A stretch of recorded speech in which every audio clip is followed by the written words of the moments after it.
Hey now, did you ever notice that a lot of game sequels on the NES were very dissimilar to the original games?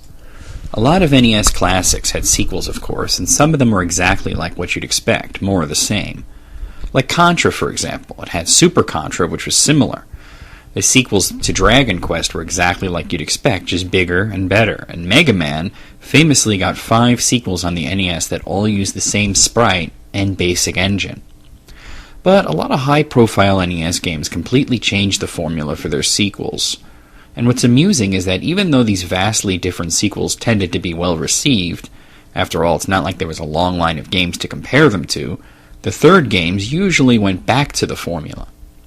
Take, for example, Castlevania. The first game was a rather fun action game, but the second one was more like an RPG, with non-linear gameplay, NPCs to talk to in towns, items to buy, and experience levels.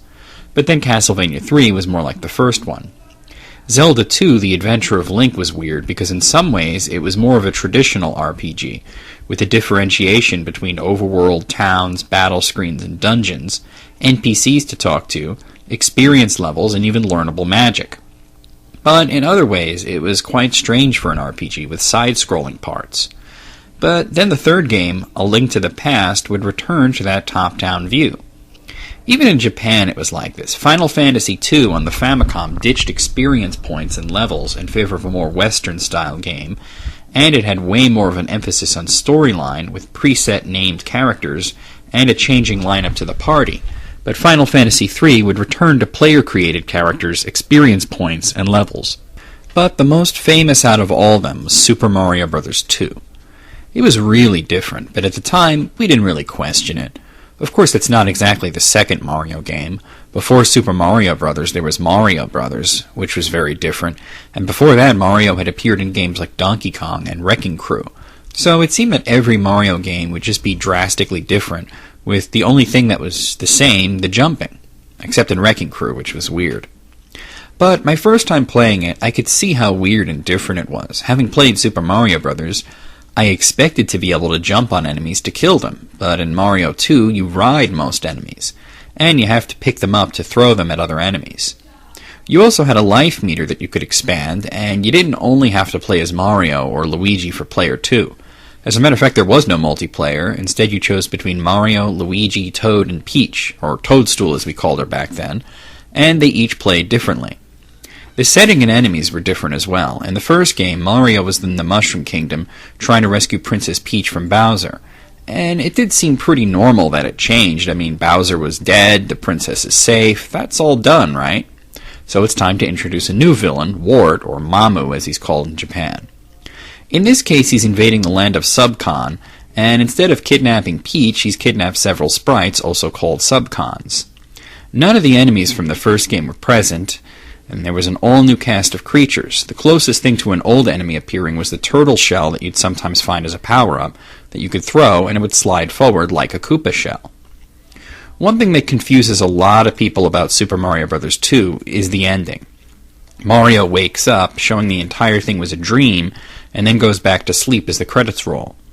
A lot of people felt cheated out and that it never happened, or they use this to explain why the game is so strange. It was a dream, and dreams are strange. But it only takes a working ability to read words and the slightly higher ability of reasoning and vocabulary to realize that of course it happened. Right in the manual, it describes Subcon as the world of dreams.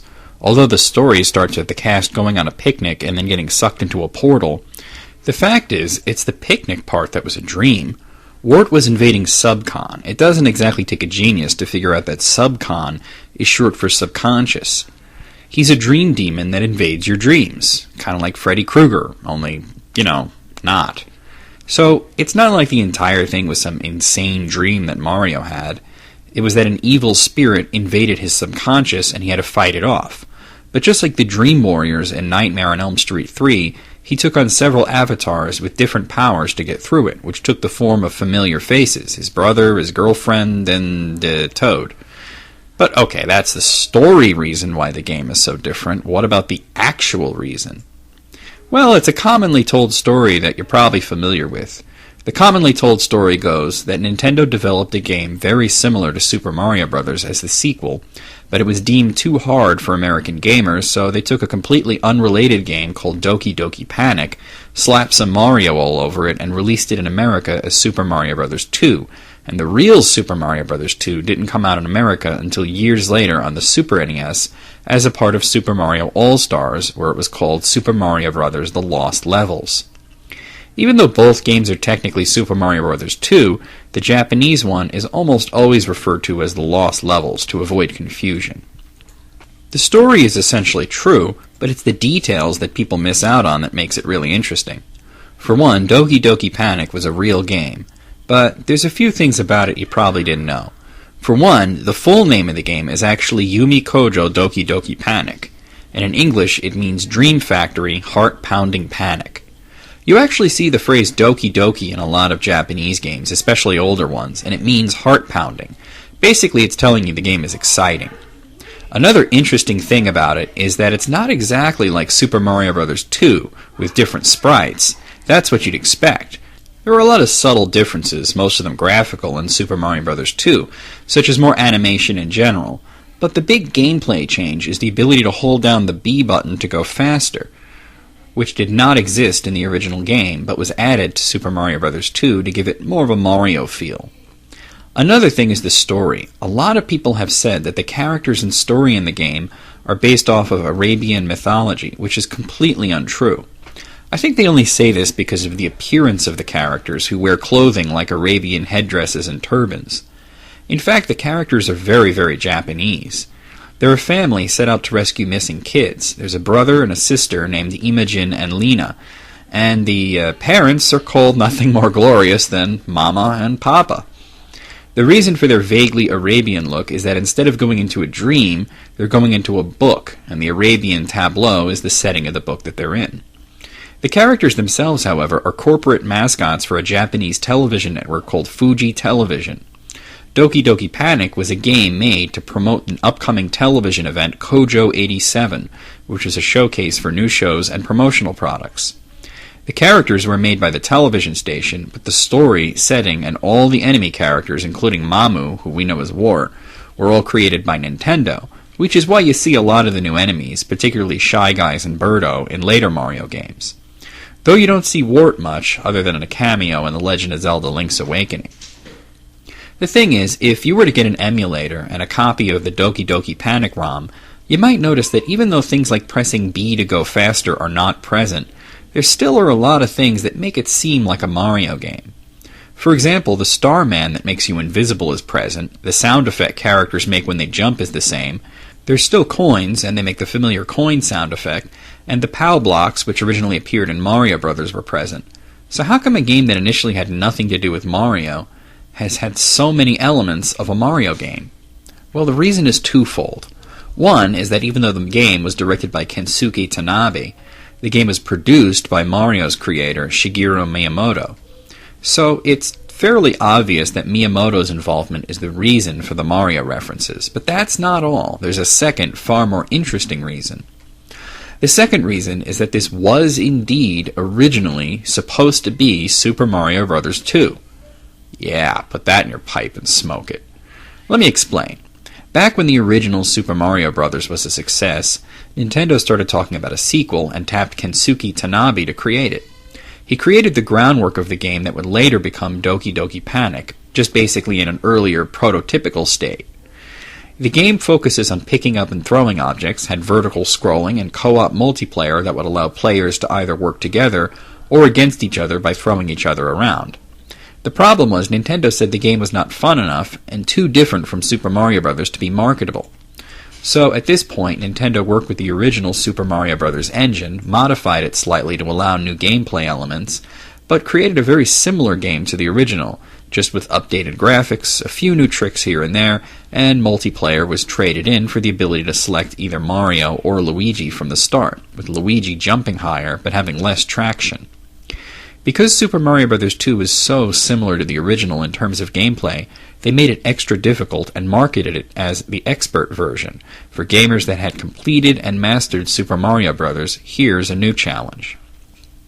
When Nintendo got the license for the Fuji television event, they were in a time crunch, having to get the game made and released before the Kojo 87 event, as it was meant to promote it, so instead of creating a game from the ground up, they went with the incomplete game that was the original prototype for Super Mario Bros. 2, and created Yumi Kojo Dokyoki Panic. Later on, when it came time to release a Super Mario Bros. Sequel in America, Nintendo was apprehensive about releasing Super Mario Bros. 2. And yes, part of the reason was that it was viewed as too difficult for American gamers.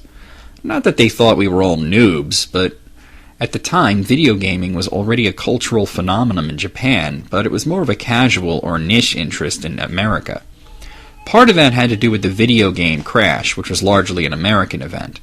Nintendo was just getting a foothold into the American market and did not want to end up like Atari did, so the emphasis was put on releasing games that were fun and anybody could pick up and play, not hardcore challenges for expert players.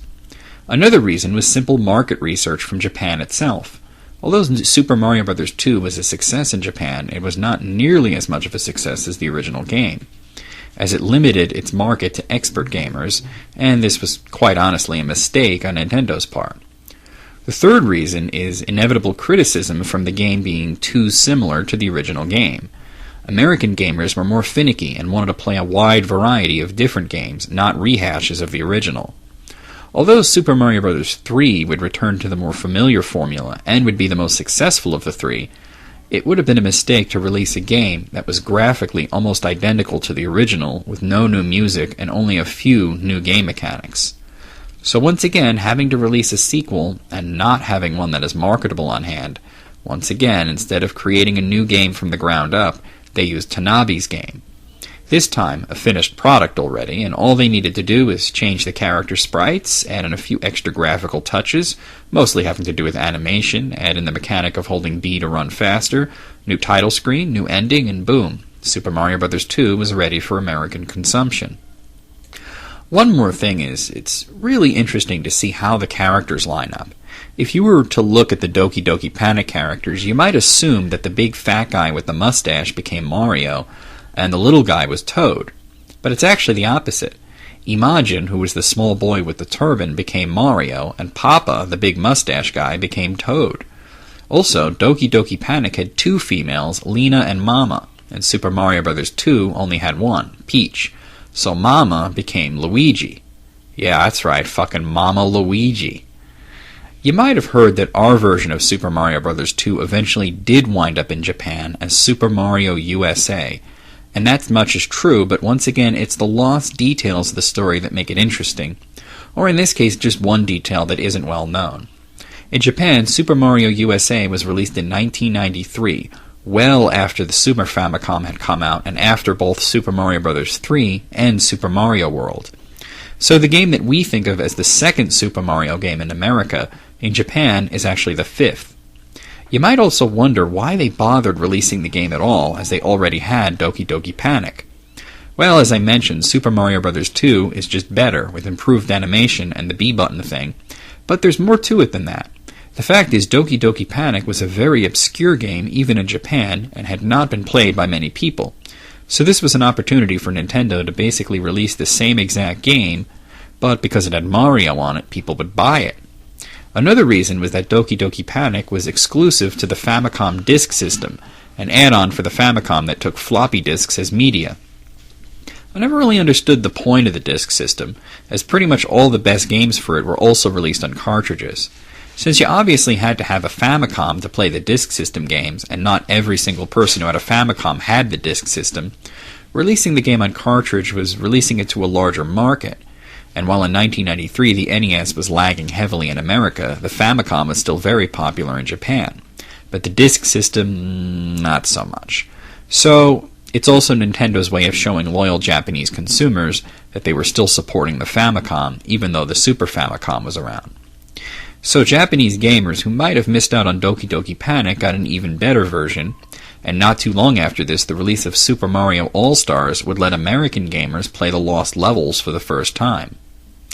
Well, that's it. Join me next week, and we'll talk about one of the most disputed games ever, one of the highest-selling games of all time, that the creator did not receive a dime of payment for until 12 years later.